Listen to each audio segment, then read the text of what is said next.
Oke, bismillahirrahmanirrahim. Assalamualaikum warahmatullahi wabarakatuh. Sebelum saya mulai topik pembahasan kita pada hari ini, izinkan saya untuk memperkenalkan diri saya terlebih dahulu.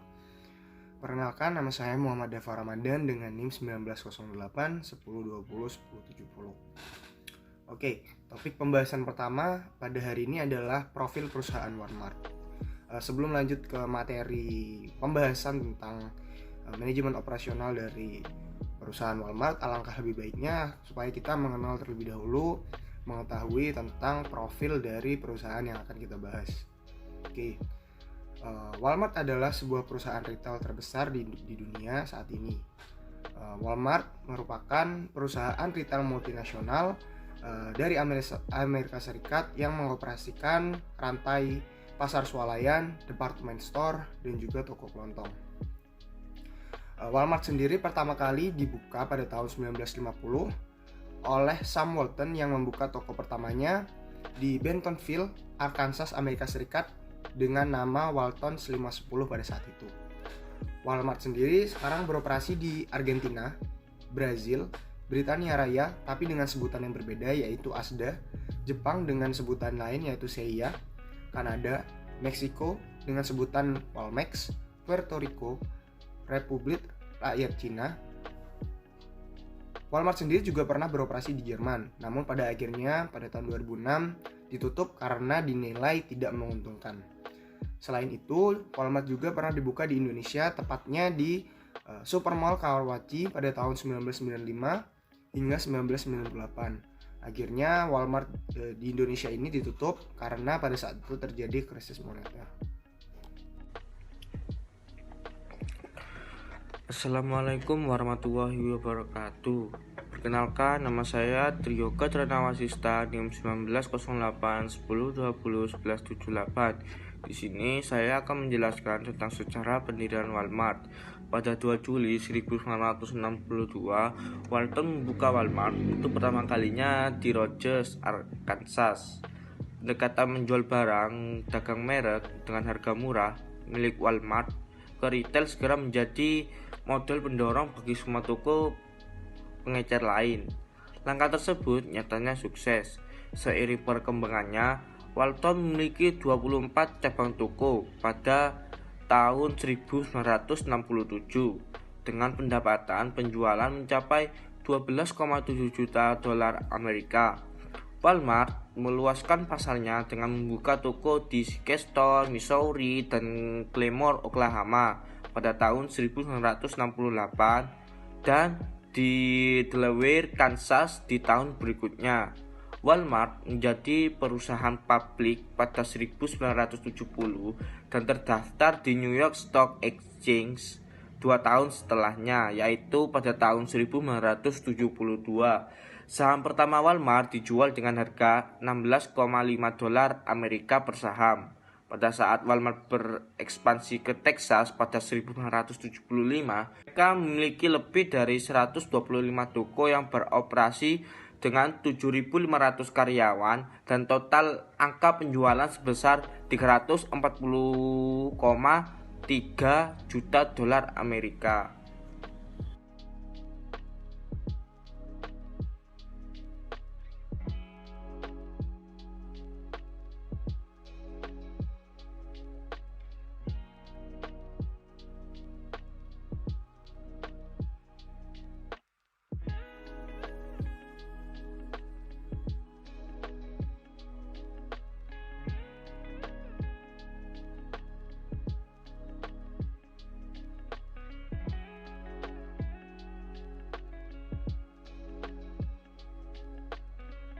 Assalamualaikum warahmatullahi wabarakatuh. Saya Alvin Setiawan, NIM 1908 1020 1221 akan menjelaskan tentang strategi operasi global. Walmart menjual barang bermerek dengan harga yang lebih murah, juga menawarkan garansi kepuasan pelanggan dan waktu yang lebih panjang untuk berbelanja. Walmart memiliki strategi EDPL atau Everyday Low Price. Dan yang pertama yang itu dibahas adalah yang pertama yaitu memahami pelanggan. Walmart berusaha untuk menyediakan barang untuk para pelanggannya dengan harga yang murah sesuai dengan tagline-nya, yaitu Save Money Live Better, yang berarti dengan menghemat pengeluaran, keluarga dapat hidup lebih baik. Kemudian yang kedua yaitu merchandising fokus. Walmart lebih fokus untuk menjual produk dengan harga murah dan melakukan seleksi produk. Walmart juga berfokus pada barang-barang bermerek namun dengan harga yang murah yang pasti diminati oleh konsumen atau pelanggannya. Segmentasi pasar Walmart membagi segmen pasarnya menjadi 5, yaitu Walmart Discount Store, Walmart Supercenter, Walmart Neighborhood Market, kemudian Market Site, dan yang terakhir itu Walmart.com. Dan yang ketiga yaitu keramahan pelayanan.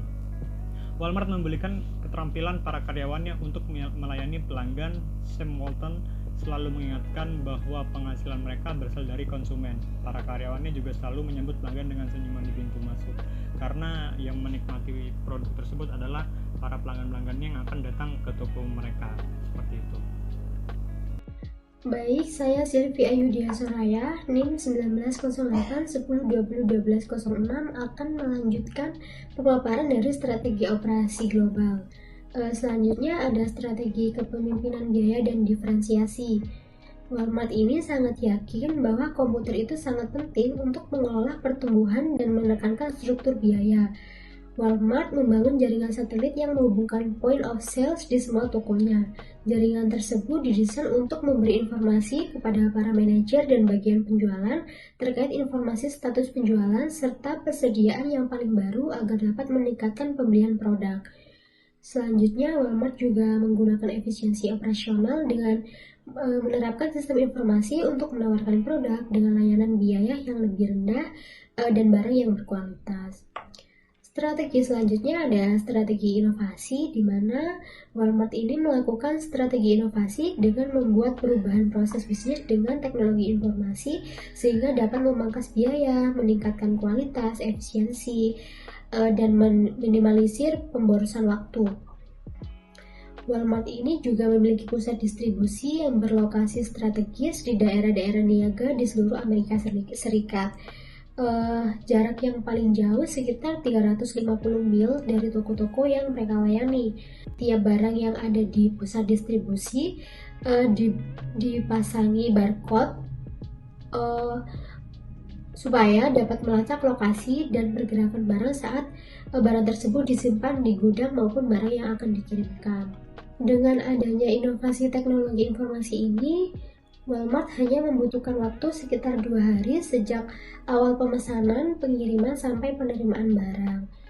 Sistem ini menimbulkan penghematan biaya yang membuat investasi sistem ini menjadi investasi yang menguntungkan.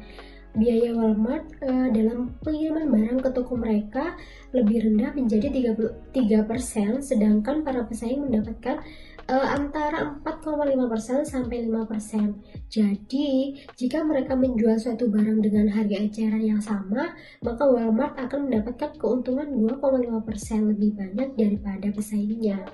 Pada tahun 2005, Walmart juga mengembangkan sistem RFID, yaitu Radio Frequency Identify, untuk menggantikan barcode menggunakan chip. RFID ini memberikan informasi tentang persediaan suatu produk baik kepada retailer maupun kepada supplier. Selain itu, RFID ini juga menginformasikan keberadaan suatu produk dalam rangkaian supply chain. Dengan informasi tersebut, maka supplier ini bakalan tahu kapan mereka harus mengisi ulang kembali produk mereka yang ada di toko. Penggunaan RFID ini dapat meningkatkan efisiensi supply chains, mengurangi kosongnya persediaan suatu produk tertentu, dan mencegah pencurian atau pemalsuan barang. Strategi selanjutnya ada strategi persekutuan, di mana perusahaan-perusahaan seperti Walmart ini mulai memperluas jaringan mereka kepada pelanggan dan pemasok agar dapat membangun sistem pengisian persediaan secara berkelanjutan. Kondisi ini menciptakan sistem informasi antara perusahaan dengan internet yang menghubungkan proses bisnis dengan perusahaan, pelanggan, dan pemasoknya. Nah, hubungan e-bisnis ini bahkan lebih kuat dibentuk dalam sistem pengisian persediaan tanpa stok, seperti contohnya Walmart dan P&G. Di sistem itu, P&G secara otomatis akan mengisi stok Walmart atas berbagai produk dari P&G.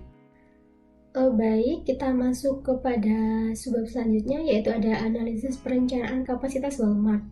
Nah, Walmart sendiri merupakan perusahaan retail multinasional Amerika Serikat yang mengoperasikan rantai pasar swalayan, departemen store, dan toko kelontong.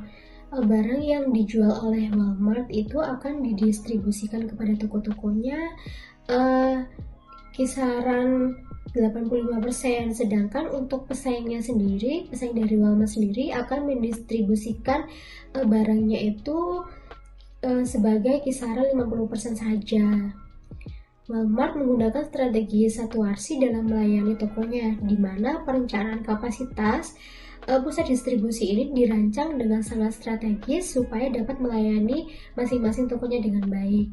Perencanaan kapasitas ini sangat efektif sehingga Walmart ini dapat melayani 150-200 toko dalam satu hari.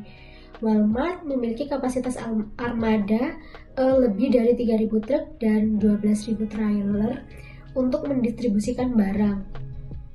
Walmart juga menjamin stok barang di toko ini selalu tersedia untuk memenuhi kebutuhan pelanggan. Nah, kerjasama dengan para pemasok itu juga merupakan kunci strategi yang digunakan oleh Walmart. Walmart telah berkomitmen untuk tidak bergantung pada salah satu pemasok besar dan tidak ada pemasok tunggal yang mempunyai pasokan lebih dari 4% dari volume penjualan secara keseluruhan. Hal ini berguna untuk mencegah tingkat ketergantungan dan meningkatkan daya saing antara merek dari tiap pemasok.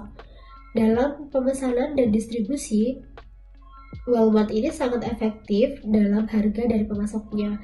Walmart juga tidak memakai perantara dalam pemesanan barang dan distribusi. Nah, bisa kita lihat sistem distribusi Walmart seperti gambar yang ada di dalam PowerPoint ini. Gambar tersebut memperlihatkan bahwa manajemen Walmart ini menggunakan point of sale dalam mengendalikan persediaan.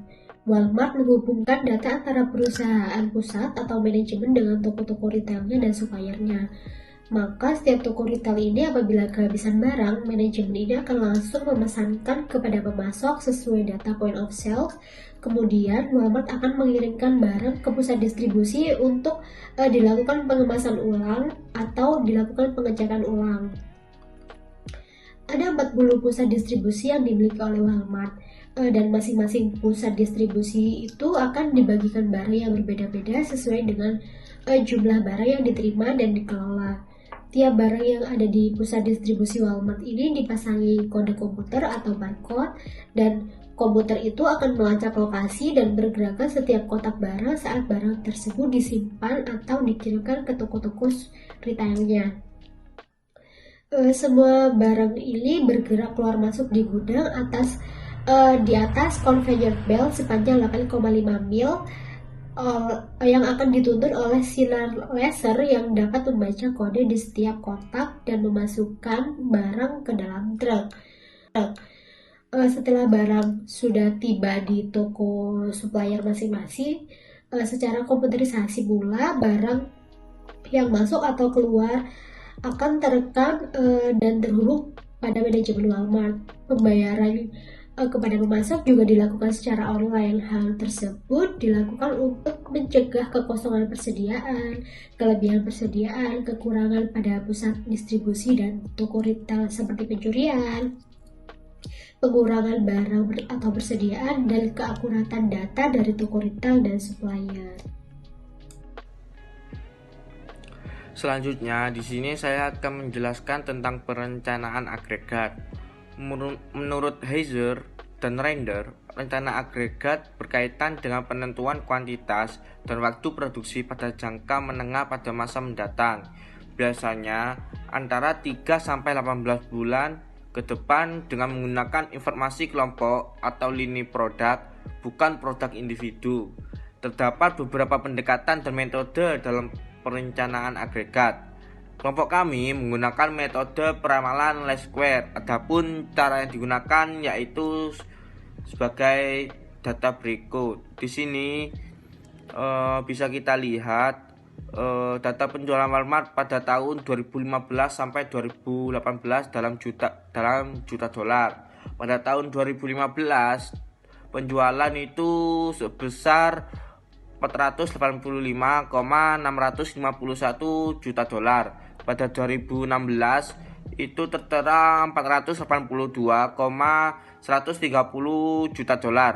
Pada 2017 tertera 485,873 juta dolar. Dan yang terakhir pada 2018 tertera 500,343 juta dolar. Yang punya total pada 4 tahun tersebut itu 1.953,997 juta dolar. Untuk mencari peramalan permintaan pada tahun 2020, rumusnya yaitu Y sama dengan A tambah BX. Untuk mencari A yaitu rumusnya delta Y per N, dan untuk mencari B rumusnya itu delta XY per delta X kuadrat. Untuk A ini 1,953,997 per 4, yang ketemu hasilnya 488,499,25. Untuk B itu 95,638 per 80, yang ketemu 1,195,48. Maka peramalan permintaan pada tahun 2020 yaitu tadi udah diketahui A-nya itu 488,499,25, terus ditambah 1,195,48. Terus kita mencari peramalan pada tahun 2020. Pada tahun 2020 X-nya itu 14. Jadi ketemu hasil 505,235,68 juta dolar Amerika. Jadi diperkirakan penjualan tahun 2020 Walmart akan meningkat sebanyak 4,892. Oke, assalamualaikum warahmatullahi wabarakatuh. Saya di sini Lang Anugrah, NIM 19081022124 dari kelompok 2 ingin menjelaskan tentang manajemen persediaan Walmart. Walmart pernah mengalami kerugian sangat besar karena manajemen persediaan kala itu sangat buruk. Total kerugian yang dialami Walmart dulu bahkan mencapai 42 triliun rupiah pada tahun 2013. Hal ini disebabkan oleh kelebihan stok tidak berbanding lurus dengan penjualan, barang dagangan habis, serta gudang penyimpanan yang kurang terorganisir. Setelah kejadian tersebut, pihak Walmart kemudian melakukan evaluasi besar-besaran serta melakukan perbaikan dalam hal manajemen persediaan barang. Di sini Walmart membuat sistem untuk menjaga kestabilan persediaan, yaitu yang pertama membuat aplikasi khusus. Walmart membuat aplikasi khusus untuk manajemen persediaan barang mereka. Aplikasi ini secara spesifik berfungsi untuk dua hal. Pertama itu memberikan informasi penjualan real time, termasuk data dan tren barang pada karyawan Walmart. Kedua yaitu kemampuan mengisi kembali persediaan barang hanya dengan sekali klik. Selain itu, Walmart juga membuat satu lagi aplikasi khusus untuk pemasok, sehingga para pemasok bisa mengawasi persediaan barang mereka. Hal ini terbukti berhasil dan efisien ketika digunakan, sehingga secara drastis bisa memperbaiki manajemen persediaan barang milik Walmart. Yang kedua, mencegah kesalahan dengan selalu update. Walmart tetap mengusahakan untuk meminimalisir kesalahan dalam perhitungan persediaan barang dengan cara selalu memperbarui informasi stok dalam jangka waktu yang pendek. Dengan begitu, pelayanan penjualan terhadap pelanggan juga ikut meningkat. Update stok secara berkala juga akan membuat para pemasok menyadari bagaimana sebesarnya skala penjualan mereka. Hal ini akan menguntungkan pemasok karena mereka akan bisa mengevaluasi produk mereka, terutama jika penjualannya tidak terlalu tinggi. Sebenarnya stok masih banyak. Yang terakhir adalah memperbaiki catatan penyimpanan. Hal lain yang dilakukan Walmart dan bisa kita terapkan dalam manajemen persediaan barang yaitu membuat catatan yang rapi dan runut. Hal ini sangat penting karena Walmart menyadari bahwa salah satu faktor yang menyebabkan kekacauan manajemen persediaan barang adalah catatan yang kurang baik. Usaha yang kemudian dilakukan Walmart yaitu memperbaiki catatan penyimpanan mereka. Namun perlu diingat bahwa catatan yang tidak baik tidak akan terlalu berguna jika tidak diimbangi dengan pelacakan stok yang teliti. Setelah Walmart membuat catatan penyimpanan, mereka melakukan pelacakan persediaan barang sehingga jika ada kesalahan yang bisa diperbaiki saat itu juga. Baik, terima kasih. Materi selanjutnya adalah Material Requirement Planning atau MRP. Untuk memastikan ketersediaan barang dalam perusahaan Walmart berjalan dengan baik dan tanpa kendala, Walmart mengimplementasikan Collaborative Planning, Forecasting and Replenishment atau CPFR dalam teknik Material Requirement Planning-nya dengan tujuan untuk memastikan ketersediaan produk dalam toko retailnya. Perencanaan ini memberikan dampak positif berupa peningkatan rata-rata tahunan saham dari Walmart dari yang awalnya 87% menjadi 98%, serta mengurangi lead time yang awalnya dari 21 hari menjadi hanya 11 hari. Selain itu, perencanaan ini juga membantu dalam peningkatan pendapatan hingga 8,5 miliar US dollar dalam awal penerapannya. Oke, untuk menghindari yang namanya pemborosan, perusahaan Walmart ini melakukan pendekatan lean logistik dalam hal perencanaan inventarisnya. Pendekatan ini digunakan karena banyaknya varietas produk sehingga apabila ada peningkatan permintaan produk dapat dipenuhi dalam tepat waktu.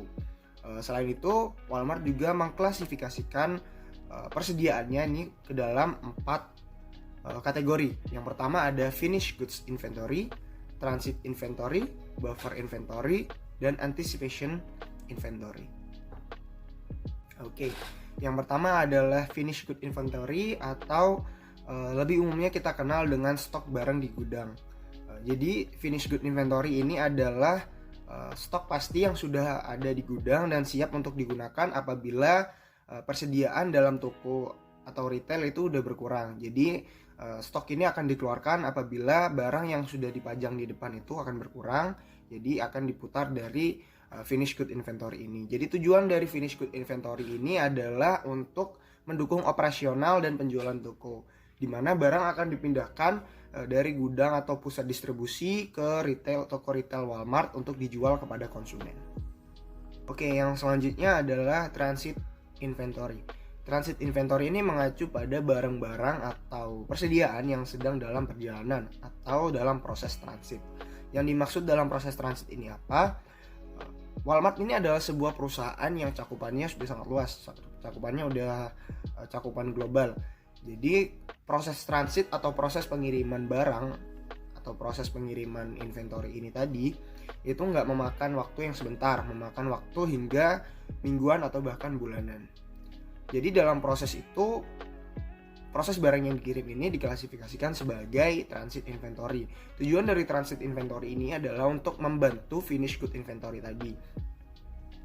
Membantunya seperti apa? Karena transit inventory apabila persediaan ini sudah sampai ke toko retail atau sebuah gudang Walmart, ia akan segera menjadi finished good inventory. Jadi fungsinya itu untuk mengisi ulang apabila finished good inventory tadi udah mengalami pengurangan stok seperti itu. Yang selanjutnya adalah buffer inventory. Buffer inventory ini dapat diartikan sebagai menyimpan sebuah atau sejumlah komoditas untuk tidak dikeluarkan dan akan dikeluarkan apabila terjadi fluktuasi permintaan pasar akan sebuah komoditas. Jadi buffer inventory ini akan dikeluarkan apabila nantinya terjadi sebuah lonjakan permintaan akan suatu komoditas. Jadi tujuan dari atau fungsi dari jenis atau klasifikasi persediaan ini adalah supaya memastikan kecukupan persediaan perusahaan untuk memenuhi kebutuhan pasar yang tiba-tiba. Mengingat fluktuasi pasar ini sendiri cenderung berubah-ubah, jadi seperti itu.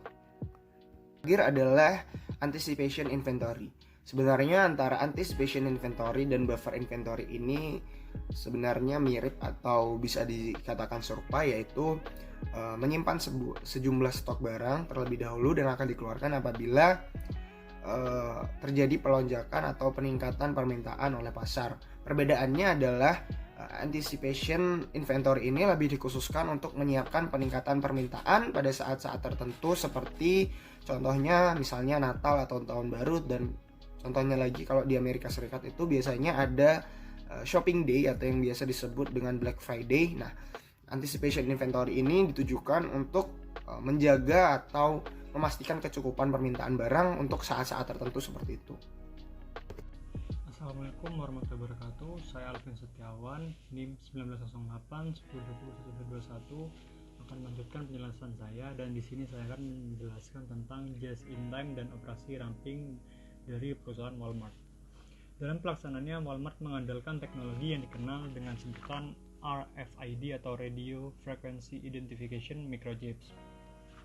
Dengan RFID ini, Walmart mampu memantau setiap kotak atau palet pada setiap tahap dalam rantai pemasok dan mengetahui secara persis produk apa dari pabrikan mana yang ada dalam kotak, kapan kadaluarsanya, kapan diterimanya, dan juga kapan terjualnya. Kemudian Walmart juga mengoperasikan supply chain yang pendek dengan membeli langsung produk dari produsen yang sesuai dengan menjalankan konsep on time, in full, atau disingkat OTIF. Perusahaan memilih supplier dengan sangat hati-hati. Mereka memastikan setiap supplier dapat memenuhi kebutuhan mulai dari harga, kuantitas, hingga frekuensi. Dengan kata lain, supplier harus mampu memberikan produk kapanpun dan bagaimanapun ketika pembeli membutuhkannya. Sekian penjelasan dari kelompok kami. Apabila ada kesalahan, mohon maaf. Terima kasih.